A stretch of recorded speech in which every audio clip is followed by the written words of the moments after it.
Hi, this is Charles Laird, Associate Broker with 4 Houses Realty. Some of the most common reasons we hear from customers who call listing agents directly from their yard sign is 1, they think they'll get a better deal by going direct. 2, they think that they'll save the seller because the seller doesn't have to pay 3% to another agent. And 3, they think the listing agent can tell them what the highest offer is on a house. Folks, understand the listing agent's sole responsibility is to get the seller the highest price, terms, and conditions for their home. Going direct doesn't mean that you're going to get a better deal. It actually means you're going to get a worse deal. It's like going in front of the judge and representing yourself against the prosecuting attorney.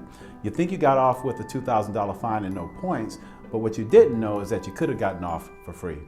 2, you're not saving the seller 3% by going direct. The seller has already agreed to pay 6% when the listing was taken.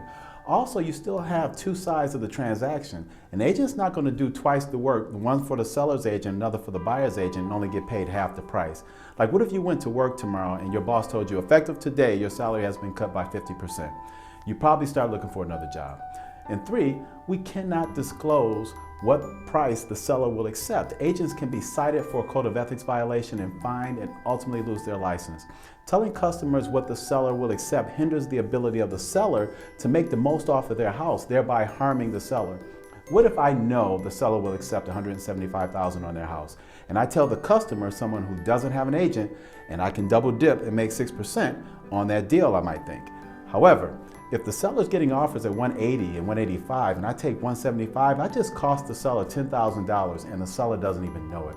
This is why customers should never go direct with a listing agent unless they know full well how they'll be exposed. Dual agency, which has been prohibited in most states, is very difficult to pull off for an agent. So we mostly stay away from it because it's hard to be committed to getting the highest price for our sellers and at the same time get the lowest price for the buyers. The listing agent's allegiance will always fall to one side, and that's going to be their seller.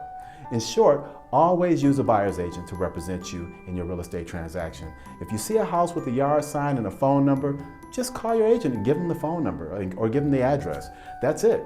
That way you're not exposing yourself to risk with the most expensive purchase of your life. Thank you.